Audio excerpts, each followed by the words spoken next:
타이 마사지샵에 근무하는 여성 2명과 50대 남성의 재미있는 일을 소개해 드리겠습니다. 사연 소개에 앞서 썰녀이씨 채널 구독과 좋아요 꼭 부탁드립니다. 새해 복 많이 받으세요. 그러면 사연 소개할게요. 안녕하세요. 저는 서울에 살고 있는 50대 초반 남성이고 인테리어 공사를 하고 있습니다. 아파트보다는 주로 상가 공사를 하고 있으며 가끔씩 조그만 호텔 리모델링도 하고 있습니다. 저는 20년 전에 결혼했으나 1년도 안 되어 이혼을 했습니다. 그러다 보니 자녀는 없습니다. 제가 결혼을 하려고 할 때 어머니께서는 제 결혼을 극구 말리셨거든요. 그 이유는 결혼 상대가 저보다 2살 많은 이혼녀였으며 고급 술집에서 근무하고 있었기 때문이에요. 그때 어머니 말씀을 듣지 않았던 것을 지금도 저는 후회하고 있습니다. 참고로 어머니께서는 중풍으로 고생하시다가 2년 전에 돌아가셨습니다. 저는 어려서부터 결혼 상대로 여성의 외모만을 생각하다 보니 주변에 마땅한 신부감을 찾기 어려웠습니다. 그러던 중 어릴 때 한 동네에 살았던 2살 많은 누나를 고급 술집에서 우연히 만나게 되었습니다. 누나는 그곳에서 실장으로 근무하고 있었거든요. 저는 누나를 보았을 때 너무나 놀랍고 반가웠으며 누나도 저를 한눈에 알아봤습니다. 이때 저를 고급 술집으로 데려온 일행들은 먼저 룸으로 들어갔으며 저는 다른 룸에서 누나와 술을 마시며 이런저런 얘기를 나누게 되었습니다. 누나는 어려서부터 예뻤기 때문에 저는 초등학교에 들어가기 전부터 누나를 좋아했었거든요. 그런데 제가 좋아했었다는 걸 누나도 기억하고 있더라고요. 다들 아시겠지만 제가 초등학교에 입학하기 전인 70년대에는 지금처럼 아파트가 많지 않았거든요. 그러다 보니 저를 비롯하여 주택에 살던 꼬맹이들은 공터나 놀이터에 모여 함께 놀았습니다. 누나는 이혼한 지 5년이 넘었고 초등학생 자녀가 2이라고 했습니다. 그러다 보니 생계유지를 위해 이곳에서 일하고 있다고 했습니다. 그리고 다행히도 부모님께서 아이들을 키워주다 보니 늦은 시간에 나와서 일을 할 수 있다고 하더라고요. 누나가 이혼한 사유는 남편의 사업 실패라고 했습니다. 결혼할 당시에는 남편이 돈도 많이 가지고 있었는데 결혼 후 몇 년 지나지 않아서 사업이 어려워졌다고 하더라고요. 이때 저는 어린 시절에 좋았던 기억을 추억으로만 간직했어야 했는데 그러지 못한 걸 너무나 후회하고 있습니다. 그리고 저는 어머니 말씀을 듣고 누나를 빨리 단념했어야 했는데 제 눈에 콩깍지가 단단히 씌워졌던 것 같습니다. 저는 누나의 어머니도 어릴 적 자주 뵙던 분이라서 제가 누나에게 과도한 신뢰를 했던 것 같습니다. 누나를 고급 술집에서 만난 지 3달 정도 지났을 때 저는 누나와 결혼을 했습니다. 이때 누나의 자녀들은 친정에서 키워준다고 했으며 누나는 하던 일을 그만두었습니다. 그러나 결혼으로 인한 행복은 얼마 지나지 않아 불행으로 바뀌기 시작했습니다. 제가 너무나 어리석었으며 큰 착각에 빠졌었다는 걸 깨닫게 되었습니다. 결혼한 지 1달도 안 되었을 때 누나는 친정에서 자고 온다는 이유로 외박을 많이 했습니다. 왜냐하면 아이들이 엄마를 보고 싶다고 하는데 제가 못 가게 할 수는 없었거든요. 그러나 나중에 알고 봤더니 고급 술집에 가끔씩 나가면서 일을 했더라고요. 그리고 누나의 자녀들은 친정에서 키우는 게 아니었습니다. 놀랍게도 시댁에서 키우고 있었습니다.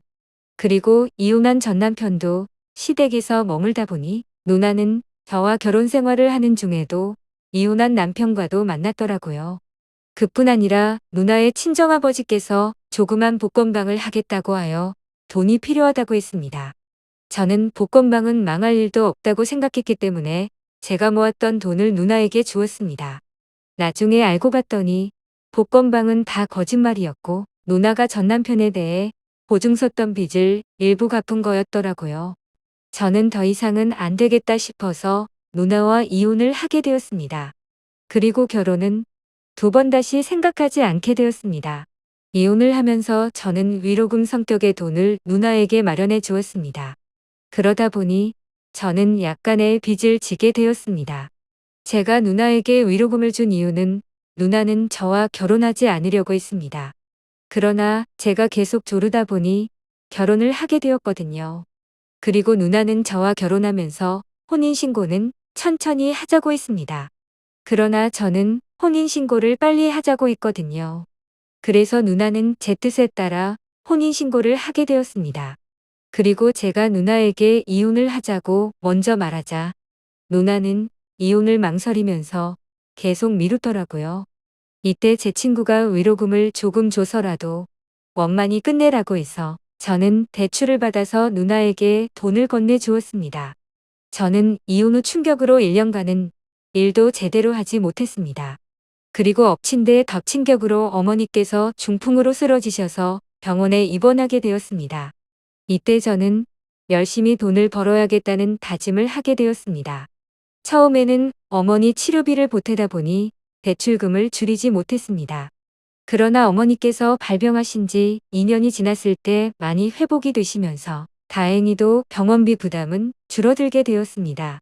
이때부터 차츰 대출금에 대한 원금도 갚기 시작했으며 대출 받은 지 5년 만에 원금을 모두 갚았습니다. 그리고 현재는 돈도 꽤 많이 모았습니다.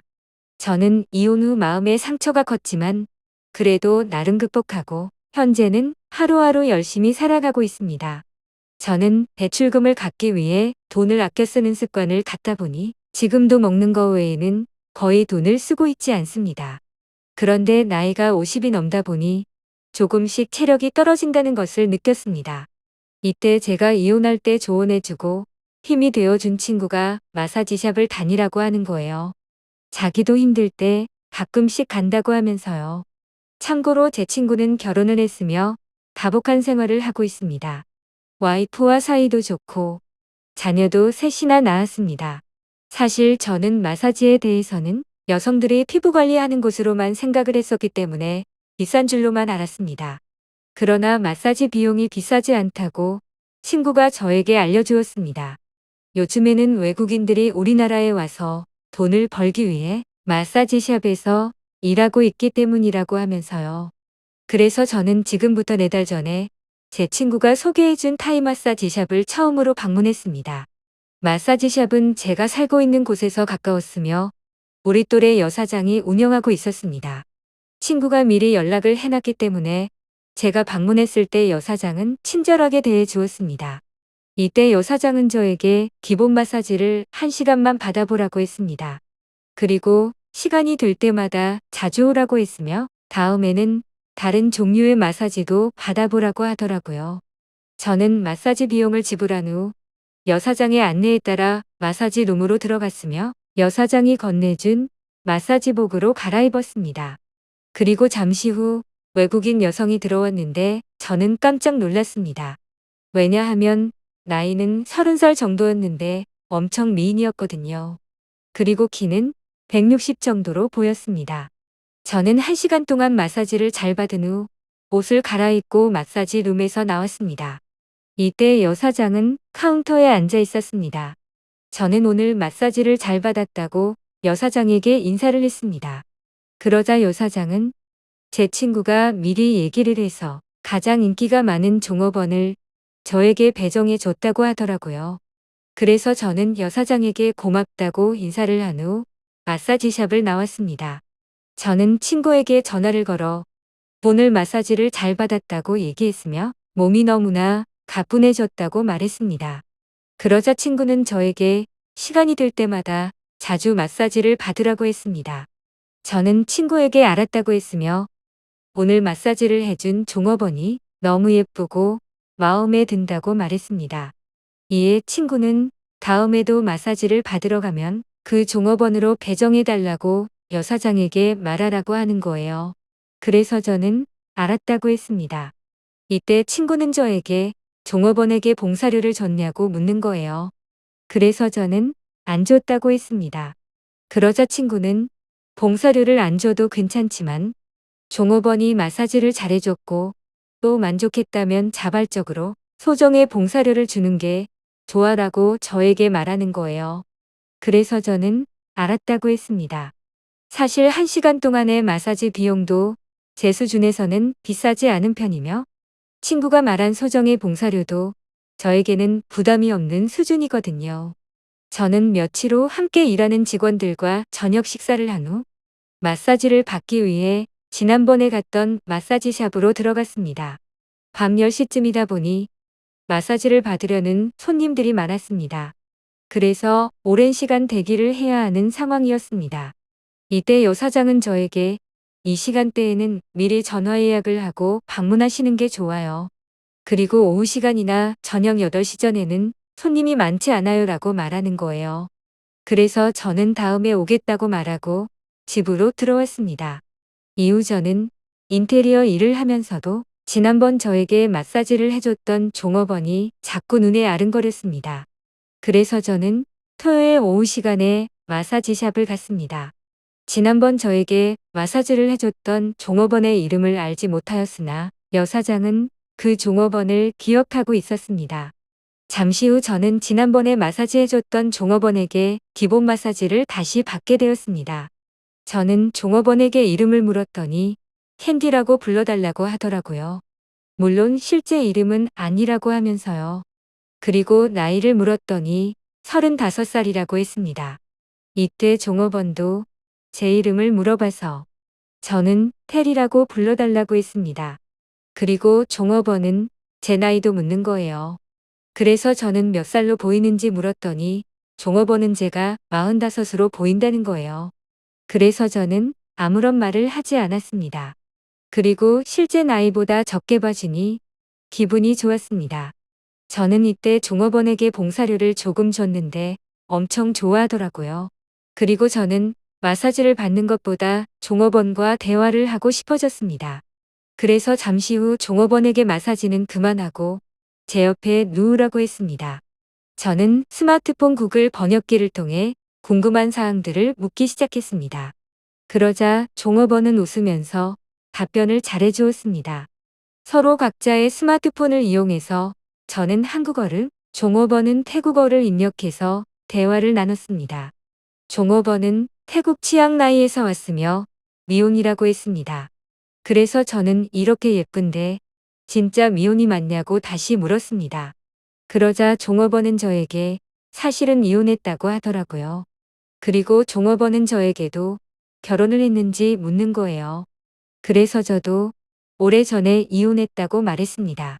그러자 종업원은 둘 다 처지가 같다고 말하면서 웃었습니다. 저는 종업원에게 태국에 있을 때는 무슨 일을 했었는지 물었더니 호텔에서 근무했다고 하더라고요. 그리고 태국에서 사기를 당해서 약간의 빚을 졌기 때문에 한국에 와서 악착같이 돈을 벌고 있다고 했습니다. 그리고 한국에 온 지는 벌써 2년이 지났다고 하더라고요.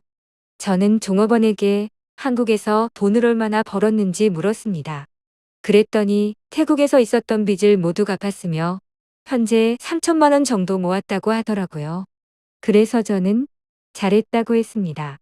그리고 저는 혹시 손님 중에 힘들게 하는 경우가 있지 않냐고 물었더니 술 마시고 온 손님 중에 일부 있다고 하는 거예요.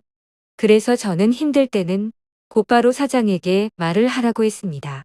그런데도 해결이 안 되면 112로 신고하라고 알려주었습니다. 한국의 경찰관은 다들 깨끗하고 정직하다고 말하면서요. 그리고 112로 신고하면 10분 안에 경찰관이 현장에 도착한다고도 말해주었습니다. 그랬더니 종업원은 환하게 웃으면서 고맙다고 하더라고요. 이후에도 저는 시간이 될 때마다 마사지샵을 방문했습니다.